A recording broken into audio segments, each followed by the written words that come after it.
Hello and welcome. On behalf of the Southeast MHTTC, thank you for joining us for today's presentation, part 2 in our series of peer perspective on respite. We didn't invent the wheel and peer support as an evolutionary necessity. Before turning it over to our presenters, I do want to take a few minutes just to review some items. First, this event is being recorded and will post to our website on a few days. Please feel free to use the chat feature at the bottom of your screen to share your thoughts and ask our presenters some questions. And at the end of the presentation today, we'll post a survey link for you to provide your feedback. Please take a few minutes to let us know your thoughts on today's event. And those who are interested can download a certificate of attendance upon completion of the survey. I'm going to turn it over to Roz. Thanks for joining us today. Thank you, Stephanie. If I can turn my camera on. Okay, here we go. It's such a touchy button. Okay. Here I am. All right. Thank you so much, Stephanie. Dr. Druss and the Southeast Mental Health Technology Transfer Center. We are excited to be here for the second part of our series about respite centers. And for us, they're peer support wellness and respite centers. Before we get started, I see folks checking in the chat, and I'm just curious. We have lots of folks on with us today and just curious about who is here. And so if you can tell me where you're from in the chat, I see some folks, I see California and Georgia. I see lots of places coming in. And also, like, what is your involvement with respite? Is it, have you heard of Utah, Orlando? I see you. Are you just curious about respite? Have you used respite services? Have you worked in a respite center? And so if you can share that information with me, I would appreciate that. And while it's coming in, Nashville, Tennessee, while everything is coming in, I am Rosalind Hayes. I'm a person in long-term recovery. And what that means for me is that I do what's necessary to maintain my wellness on a daily basis so that I can suit up and show up for my life. Today, I am a homeowner, a taxpayer, the coolest aunt ever, according to my nephews. I take care of my animals and my mother. I'm a daughter that my mother is proud of. And I work for the Georgia Mental Health Consumer Network. I am the Chief Operations Officer. The majority of my work with the Georgia Mental Health Consumer Network has been supporting and working for and with the respite centers. So it's something, this topic is near and dear to my heart. So let's see. I see these coming in. Have worked in respite, Seattle, curious. Worked in respite. Have also used services when necessary. Okay. Respite. Yes, Lafayette. Curious. Okay. So we're, like I said, we are glad that you all are here. My colleague Chris Johnson should be joining us momentarily. And so what we're going to go through today is like we said, the evolution of peer support. Where did it start? How did it get started? And then some about the evolution or history of mental health peer support. And then we'll go over Georgia's history, because it's quite interesting. How we even got to respite in Georgia is an interesting story. And there he is, there's Chris. And then we'll talk about some of the different models around the country. So Chris, we got folks checking in from California to Vermont. We have folks who are curious. We have folks who have worked in respite. We have folks who've used respite services. So we have a good group here. We got folks from Louisiana, Utah, Tennessee, so Texas, Austin. Oh yeah, I've done some work in Austin. Very nice city. So welcome, Chris. Thank you for allowing me to join you late, Rosalind. I have some unfortunate news. My laptop is dead. I'm on my roommate's laptop right now, so I am going to have to, what is it they call it, wing it? Unfortunately, I have my outline in my notes, but the PowerPoint itself is unavailable to us at the moment. So we're gonna have to live without a PowerPoint. Can we do that? I think we can. Can we do that? Okay, good. So where were you? What did I bust in on? I've introduced myself and kind of gone over what we'll be talking about today and did some shout outs to the folks. I see Philadelphia checking in. I asked people to let us know where they're from and do we have the curious folks who have utilized respite services, folks who have worked in respite centers. So we have somebody that checks every box and folks from all over the country. Excellent. Excellent. So should I introduce myself and we'll Yes. speed it up a little bit? Okay. Yep. Hi, everyone. I'm Chris Johnson. I am a person in long-term recovery. What that means for me is it's been over 14 years since my mental health concerns have prevented me from leading a full, productive, and rewarding life. Today, computer mishaps notwithstanding, I lead a good life, I'm so happy to work for the Georgia Mental Health Consumer Network, where we get to do so much good and have so much fun with peer support. We are going to start today with, let me see, where is my outline? Let me pull that up.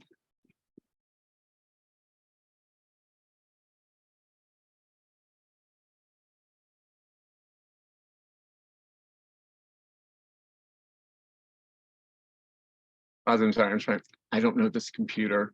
I'm trying to pull it up in the mail. Can you do some do music for just a second? Yes. Yeah, we're starting with you with history of self-help. Oh, the history of self-help. Thank you. So the history of self-help, I know we like to think of it as being like something from the 60s or 70s, like, the me generation, the self-help movement, but really self-help as like a concern of people dates back to like some of the oldest books are actually books about self-help that were written by the Egyptians. And it's been a consistent theme of humanity ever since. It goes by different names at different times, but it really is always here. There was definitely a resurgence of it and a deepening of it at the beginning of the Industrial Revolution. And that is because for many people, especially the poor, for the first time in their lives, they had leisure time, right? The middle class had leisure time. They had time to sit around and think about things. They weren't on farms. They weren't on prairies, like, where there was work 24/7. They were living in cities, right? They were working in factories and they had access to libraries. So it sort of changed that whole dynamic from just the very wealthy, like Benjamin Franklin, his autobiography sort of, started the self-help genre of autobiography, but it was that thing of just having enough time to think about ourselves that really pushed the self-help movement forward as a thing in itself. And another thing happened at the beginning of the 20th century, and that is some people sat around in a circle.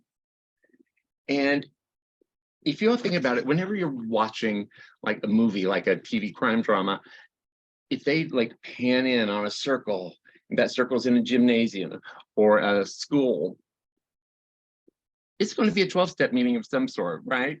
It's like that circle has come to like define what self-help groups look like. And AA really did provide, Alcoholics Anonymous really did provide a sort of modern foundation for what we think of as a self-help group, right? And even when you're paying for it in a treatment center, the model is the same, right? The format is the same. The circle is still a circle. And when we talk about peer support and, one person helping another, it's one alcoholic helping another in AA language, right? So our foundations are there, but we separate, obviously, some junctures, but the foundation is the same. And I think that will take us up to where we need to be right now. Right? Well, thank you, Chris. So thinking about, continue to continuing to think about the evolution of peer support and thinking about it specific to mental health services, it can be traced back as far as the late 18th century in France, where they began to employ recovered patients, and that's the language used, recovered patients as hospital staff. And the chief physician at that hospital at the time, he praised the peer staff for being gentle and honest and humane, adverse from active cruelty and disposed to kindness. And those attributes, from then still apply to peer support services that we think about today, and being a peer specialist, adverse from cruel activities and disposed to kindness. As we look on, and moving further up, hospitals really in the community mental health professionals were among the first to really advocate for the integration of peers into primary care settings. And so this has been something that has been growing and picking up steam for centuries, really. And so then in the 1970s, getting us on up to now and thinking about the consumer survivor ex-patient movement. In the 1970s, big hospitals across the country were starting to close down, and people were just being released kind of out into the community without, much there for support. And with this inadequate transitional support, people like us, peers, began to organize and think about civil liberties and how they could come together to support each other. And so, what was called then former patients, they sought relief through the autonomy of peer and mutual support groups. So thinking about those 12-step model. And this, proved to help empower folks as well as community. And then coming on up to now in the contemporary area of organized peer support, much of that success goes to the mental health consumer movement. And that started in the 70s, late 60s, early 70s. And it was part of that social movement that empowered former mental health service participants, peers, to help each other and advocate for themselves. And as it is written, it says, from these humble roots, peer support quickly found new applications in chronic, ongoing disease management, diabetes, mental health. I mean, you think about it, cancer, for every ill, so to speak, there is a support group because somebody's been through it.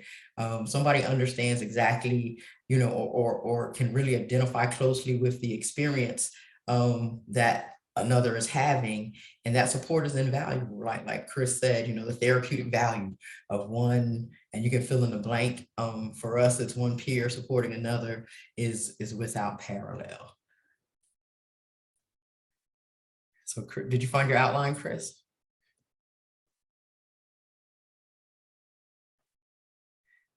And we're going to, peer support is thriving, and we will continue to talk about where, how it's grown in the state of Georgia in leaps and bounds, probably in the last 20 years.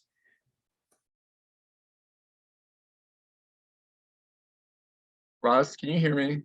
Yes, I can. Okay. Just making sure. I am getting ready to hopefully share an image with you that talks a little bit about the history of the peer support movement in Georgia.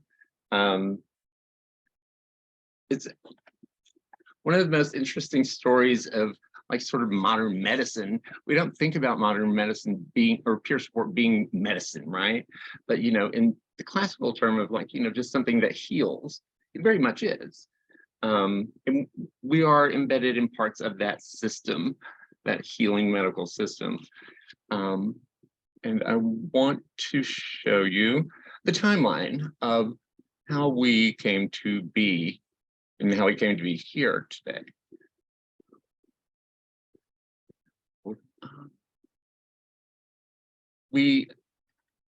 The Georgia Certified Peer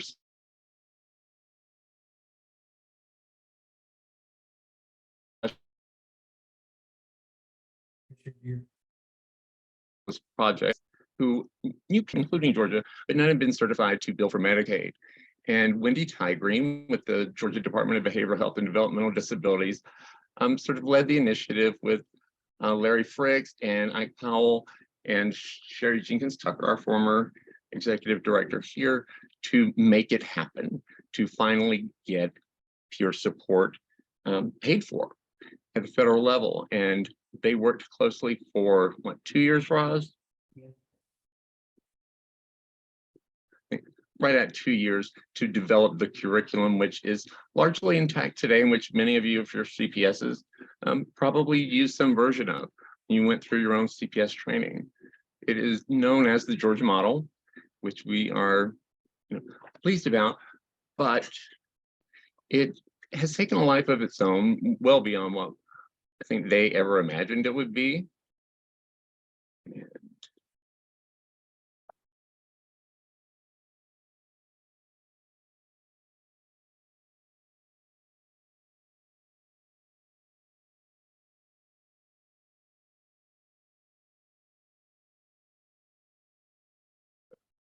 Roz, do we have screen sharing enabled? I'm not sure. That would be a Stephanie question.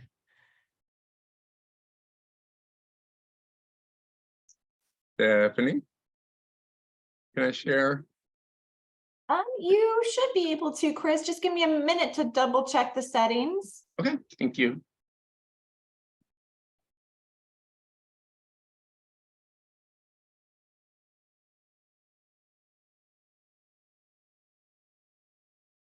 Yeah, Chris, panelists can share, so you should be able to. Okay, thank you.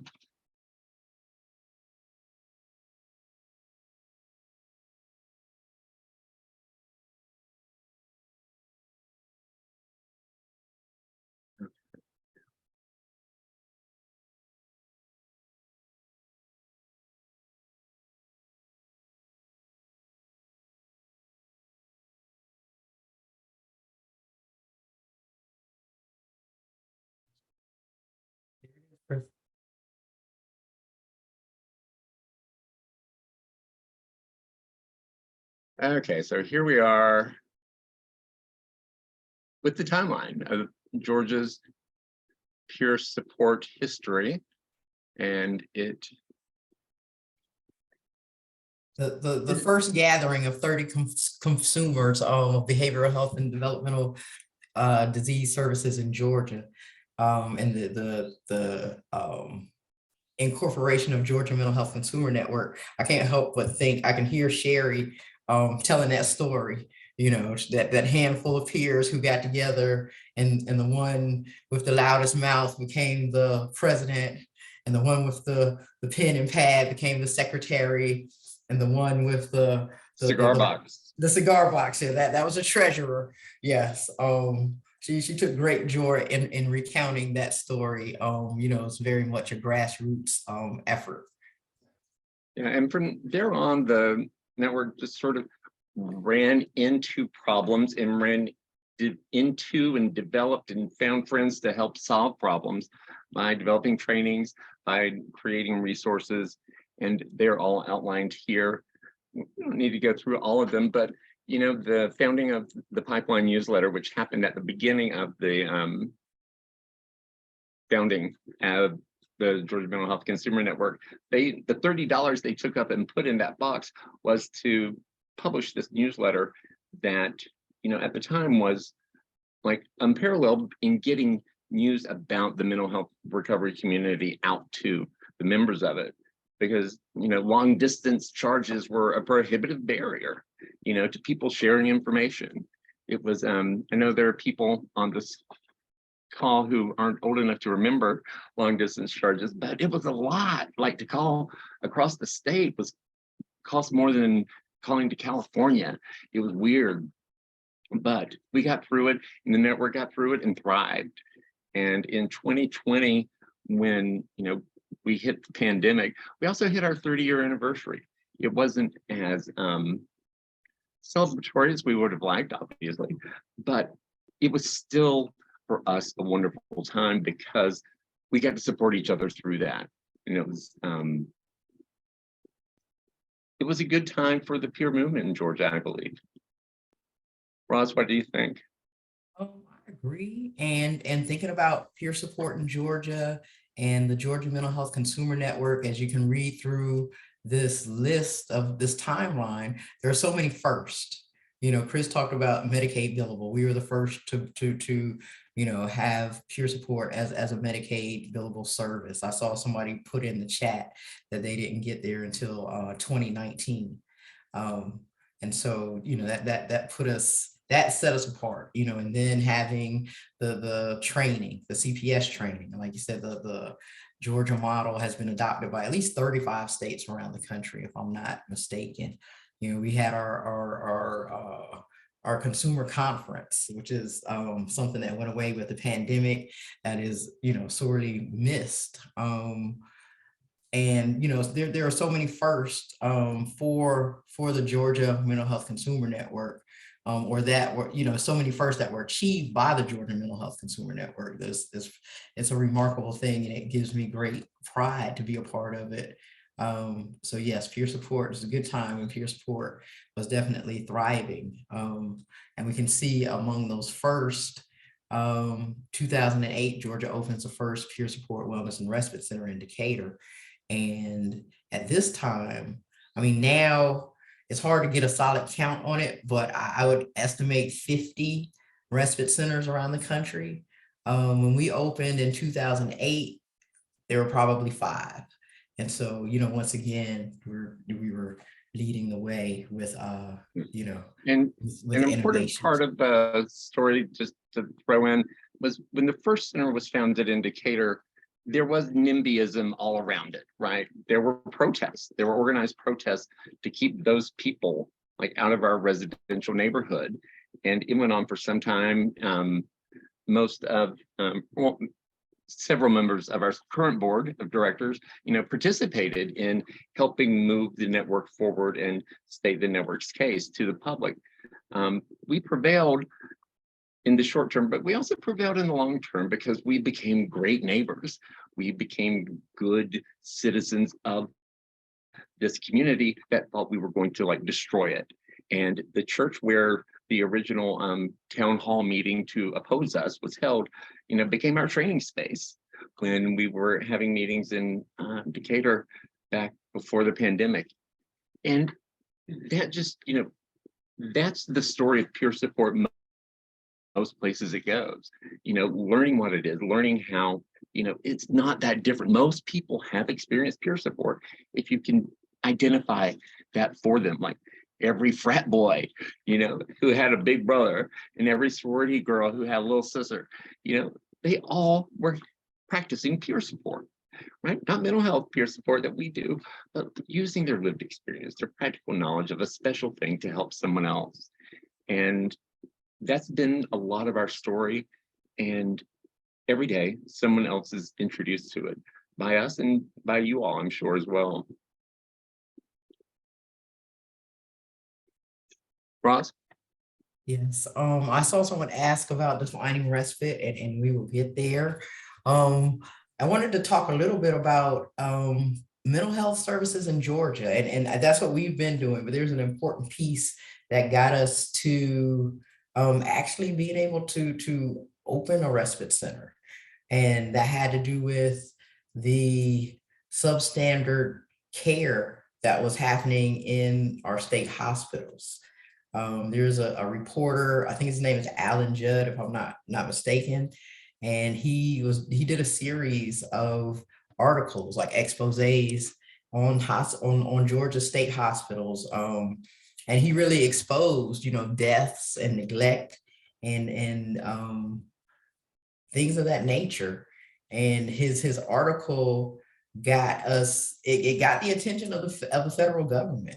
And Georgia's mental health system, the hospitals in particular, came under great scrutiny. They were investigated, and ultimately a suit, Georgia versus the Department of Justice. There was a suit that came about, and there were requirements of that, that came with that lawsuit that, it insisted or demanded that Georgia improve services. And out of that, there were what were the number of things? I know, Chris, what were the points that had to be addressed or met with the suit? I forget off the top of my head, but we're not there. I know housing, when it had to do with people living in homelessness, people who had interface with the criminal justice system, people who visited emergency rooms frequently, and people who visited hospitals or were hospitalized frequently. I know those were the specific groups that were targeted because these were groups that found to be most mistreated. And so out of these articles and out of the suit, the focus on community-based services, that became a thing. You know, the idea of respite came about. And I remember this story well. There's a woman who was working for the department, and she came to Sherry and she's like, you know, we have this money to do this thing. And what she suggested was that we have peer support specialists who would go into the houses of people and stay in the home with people who said, you know, that they were experiencing difficulty. And Sherry's like, you know, not too sure we wanted to do that, like send people into people's homes to stay with them. And she had heard about respite. And at that time, there was Stepping Stones, which was the first, and that was in New Hampshire. And then Rose House opened after that, a couple of years after that in New York. She had heard of respite, and she and the first director of the Decatur Center, whose name is Jamie Lynch, they went on a study tour and visited different places. And what they found stuff that was very different. And at Stepping Stones, the length of stay was a pretty long time. And so you had the same people there over time. And Stepping Stones is the baby of Sherry Mead, who is the who is the founder and creator of Intentional Peer Support. And so in that setting, you had the same group of people there. And so Intentional Peer Support worked marvelously because you were able to build these relationships because you were with the same people over a length of time. Rose House, what they did was when somebody needed respite, the person would call and they would call different staff and, well, Johnny needs some support. Do you want to support him? And it could be, no, me and Johnny don't really get along. I'm not interested. And they would call people in, when someone said they needed support, then a peer specialist would come and support that person. And it was kind of a situation where it was more respite and isolation. And so Sherry decided that, she didn't think that was a good idea. And our model kind of evolved from there with, us providing respite along with operating a warm line. And I want to say we have first warm line in Georgia as well. Is that true, Chris? That is true. Yeah. And offering wellness activities along with respite, so that they're, it's not isolation kind of thing.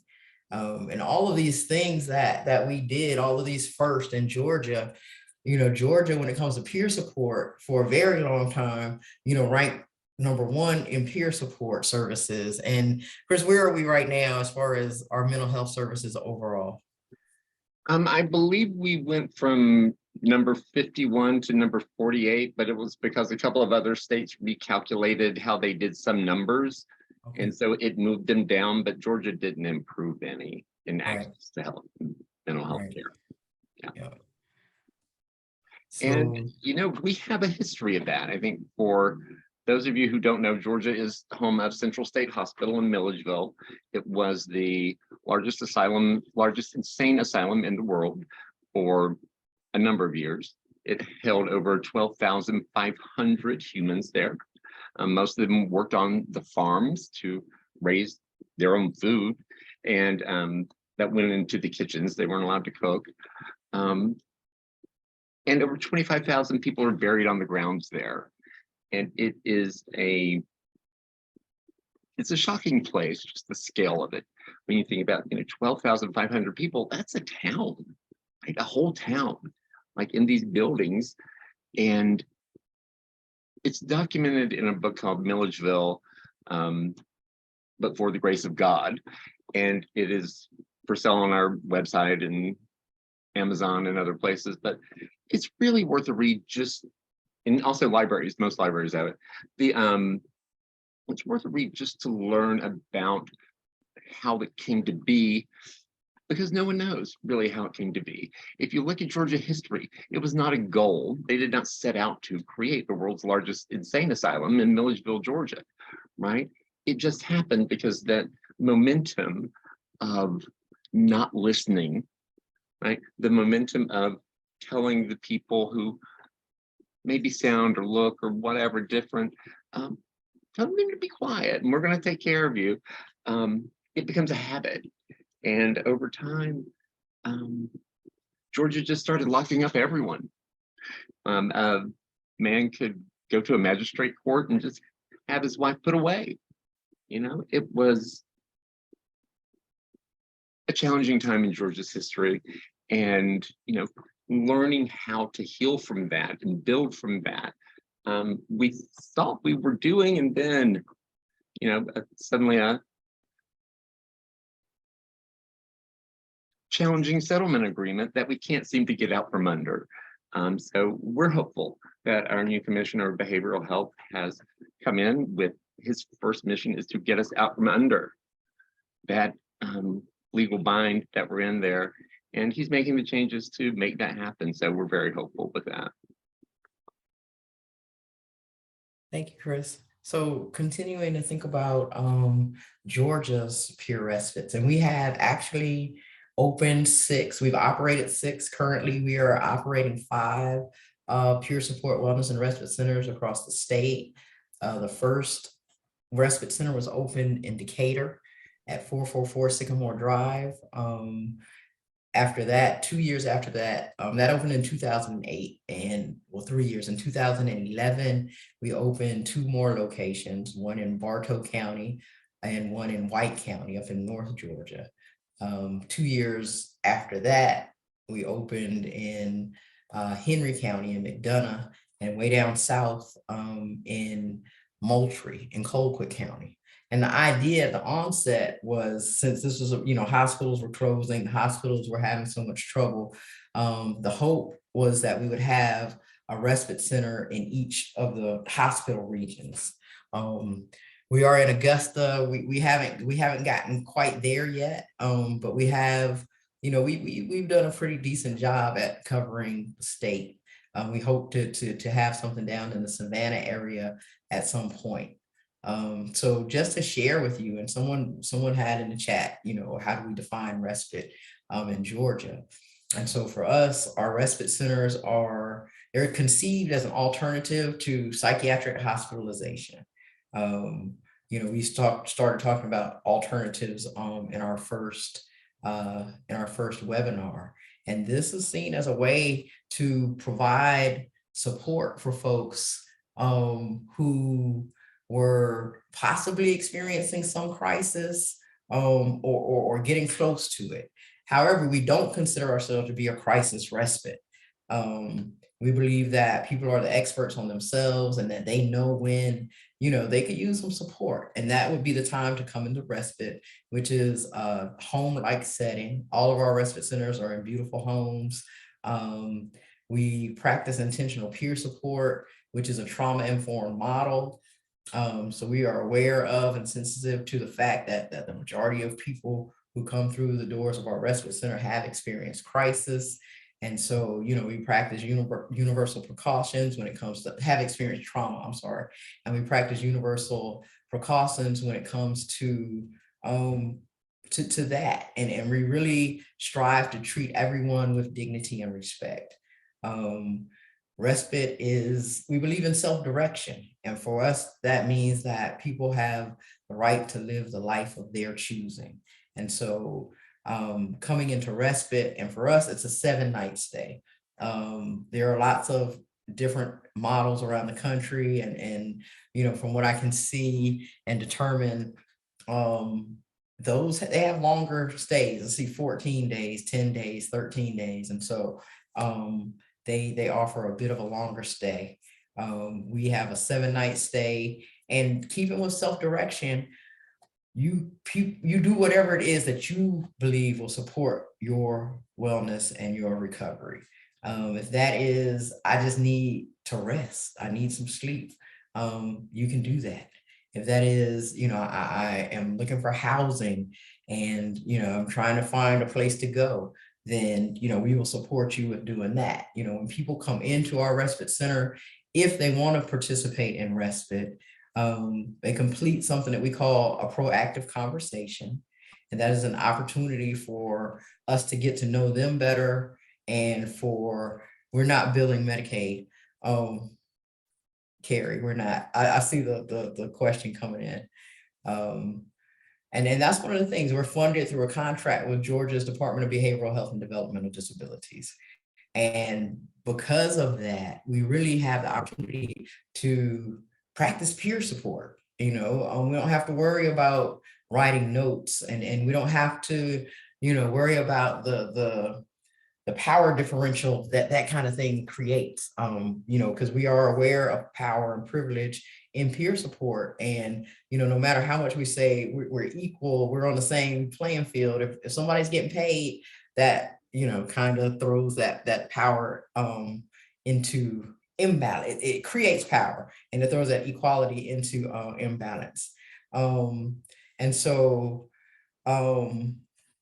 with self-direction, people come in, they determine what it is that they want to do for themselves.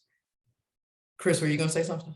Yeah, I was just going to back up and remind folks, or let some folks know for the first time, when we say that we support people like with housing, we don't find housing for them, right? If they don't know the resources, we show them the resources. We teach them how to use the resources if they need that, but we don't do it for them, because for us, it really is about self-help. It's about learning to be empowered to, make these motions on our own, and, not rely on other people. And, so when we come in, we're all across the spectrum of how we have lived our lives, like the rest of the world. But as people in mental health recovery, wanting to stay out of hospitals, that is a critical piece of it, that self-determination. And I was also going to say, with the alternative to hospitalization, respite is also an alternative to wondering if you need hospitalization, right? It's like, am I okay? Do I need to?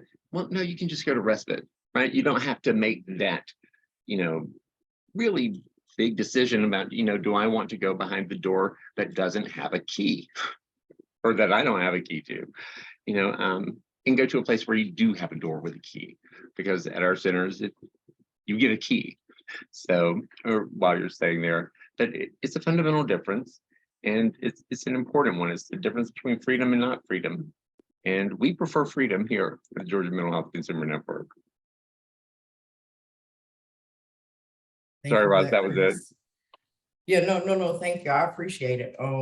And so, in keeping with that, or just sharing some more about our respite model, each of our houses, we have 3 rooms.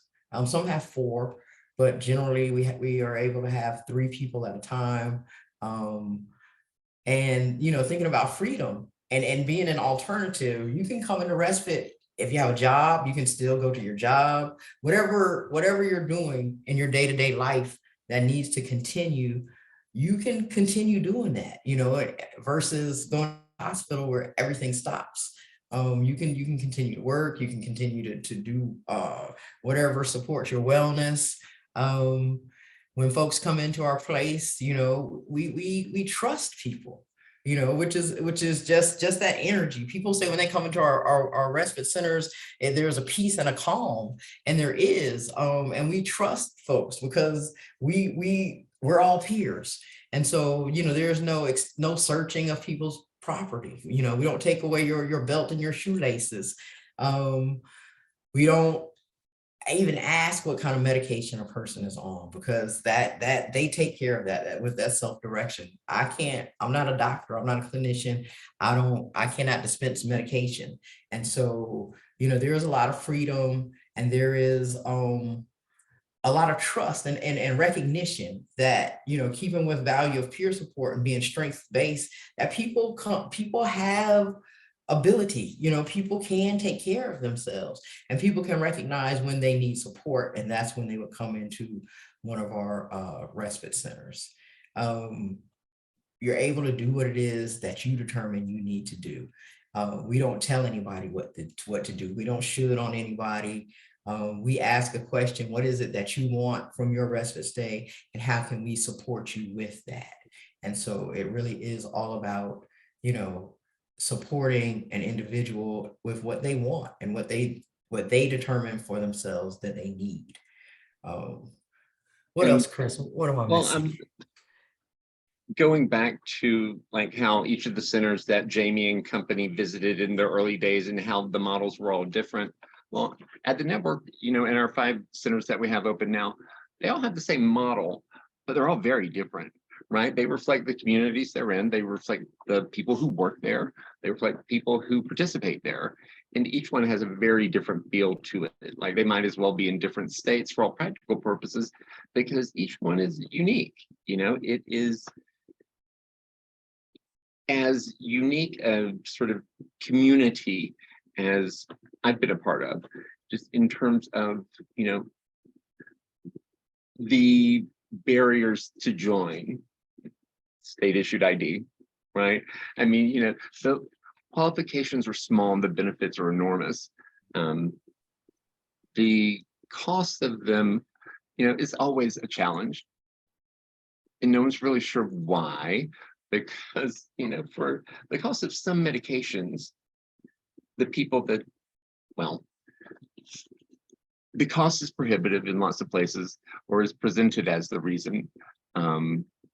Respite doesn't appear in many places. And, we think the economic argument is a good one. When you look at the cost of a hospital day bed or bed day, and multiply it by the number of people who participate in respite, even if only half of those days were truly days that they would have spent in a psychiatric hospital, the savings is enormous. In Georgia, I think the average cost of a bed day is like $710. If there's anyone from the department on who put it in the chat, that would be great. Not that important, but it just shows like how expensive all of that care is, because you have lots of people in those places that we just don't have. We don't have any of the clinicians. We don't have any of the doctors and nurses and security guards. We just have peers, certified peer specialists, peers.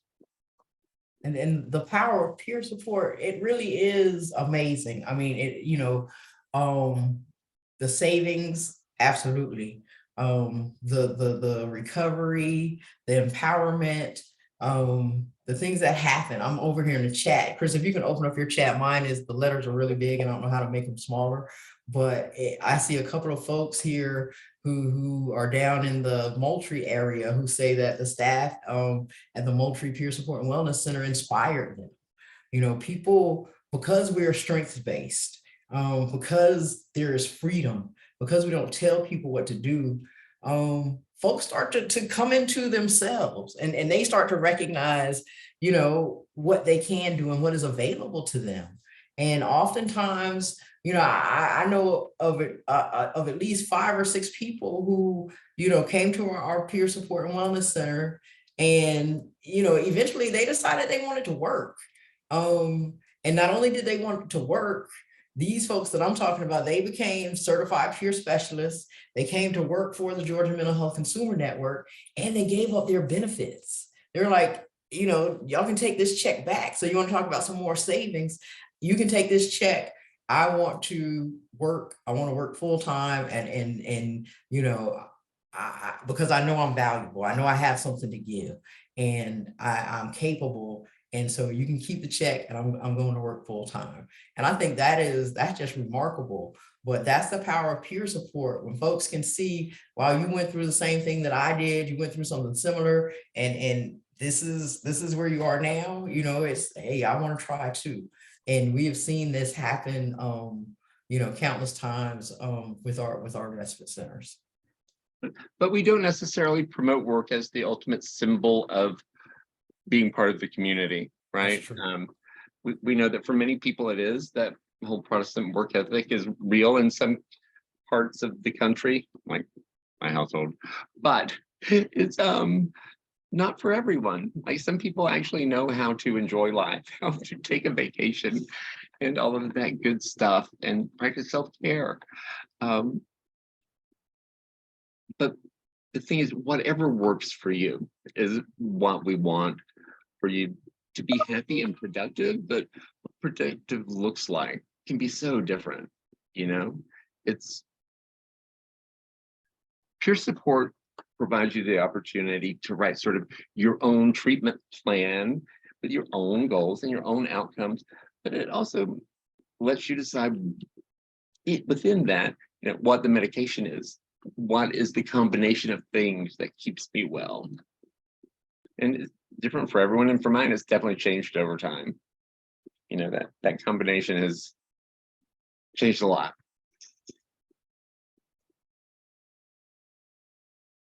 Chris, can we go to the chat to see if we have any questions? Yeah, the chat will not load on this computer. I see that there are 26 messages, but I can't see any of them. Let me see. The letters are super big, so the messages are like this long with 2 letters on each line. We answered the question about, go ahead. Now I was going to ask Stephanie if she's around, if she could read us a couple of the questions if you think they might be helpful. Yeah, I will scan the chat again for you to pull up some of those questions. But in the meantime, there was one in the Q&A. Just if you could remind us again how many peer respite centers are in Georgia. There are 5 open now. We opened 6 total, but 1 got shut down during the pandemic. 1 lost its funding during the pandemic and it closed.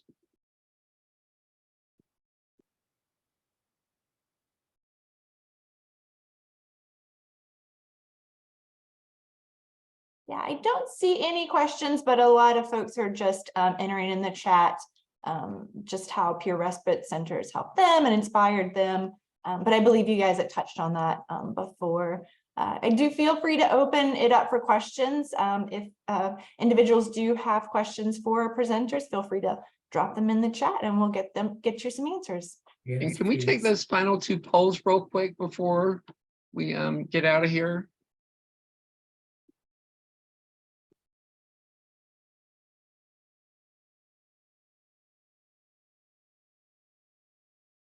Well, we don't have any polls created, Chris. Okay, sorry, I thought we had 4 polls coming. But it's been that day. So, well, but we can do it informally, I guess. How many of you, and I can't really see, let's see if I can get to the gallery view here somehow. Show of hands, I guess, how many people, and Roz, can you see their hands? Because I guess I can't change anything on this. You gotta stop sharing your screen. Okay, yes, I will definitely do that. Oh, that makes sense.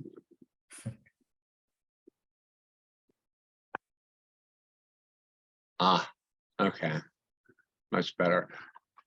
How many of you have a respite center in your state where you are? You just raise your hands. Roz, what's it looking like? See everybody. Okay. I can't see it. I can only see the us. I can only see us too. Okay. Well, but I see hands coming up. They look familiar. They look like folks in Georgia. Yeah, we have a total of 16 folks raised their hands, but I couldn't tell where they were from. Okay. Okay. Okay, and I see something else that just came up in the chat, but go ahead, Chris. Now, show of hands, how many of you are hopeful that there will ever be respite in your state if there isn't now?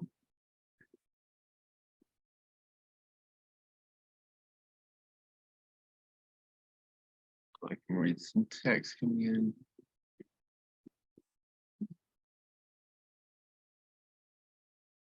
So far, it looks like 4 folks raised their hand for that question. And how many of you think you might never have respite in your state?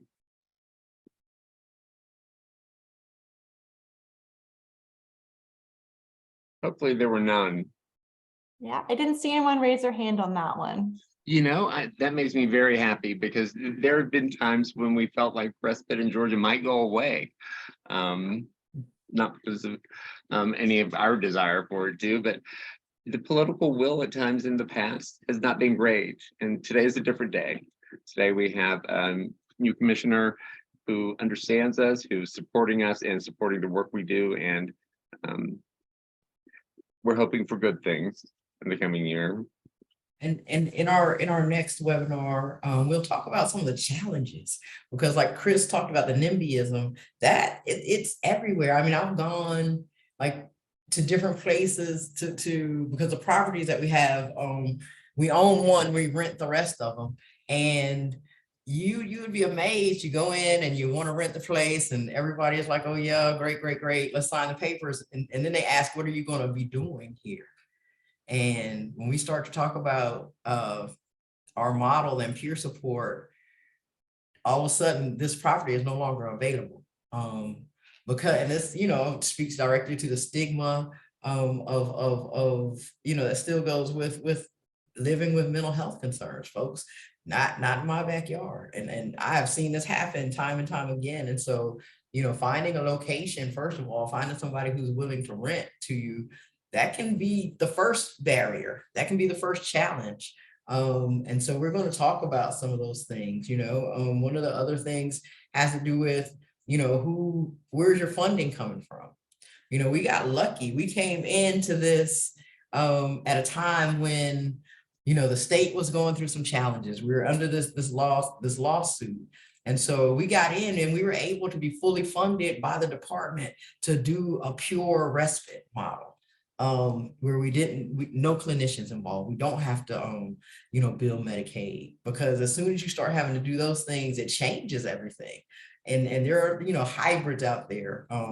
There are the crisis respite that have, lots of clinical staff amongst in the fold. That changes peer support. That changes peer support. And so in Georgia, we got really lucky to be able to do something, using intentional peer support, which I'm sure lots of you are familiar with, where we can focus on connection and worldview and mutuality and moving towards, and really supporting people and being able to try to make sense of their own story, because we are given a story from, the clinical perspective. Well, what is my story? What is the reality of my story? And how do I give voice to that, have that respected? And so, these are some of the things when we're using intentional peer support. It's really about relationship building. And how do we build successful relationships? And everyone who's living with a mental health concern knows that sometimes relationships can be the most challenging area that we deal with. How do we navigate these things? And so in Georgia, again, we got lucky, and we will be talking about some of the challenges that, the rest of the country is facing when trying to create and bring up respite centers. Something else that I want to say is that, because we were one of the forerunners, lots of people have reached out to the state of Georgia. I mean, we've had, visitors from Australia, from Africa, and from numerous states around the country who want to know how we did it and want to create their respite based on, the model that we have here in Georgia. And so we again, have been leaders in that area, and people continue to want the secret sauce. Thank you, Roz. Stephanie, do you want to talk about the survey? Thank Sure. you all for being here. Yeah, yes. Thank you, Roz and Chris, for joining, for presenting today and for everyone joining.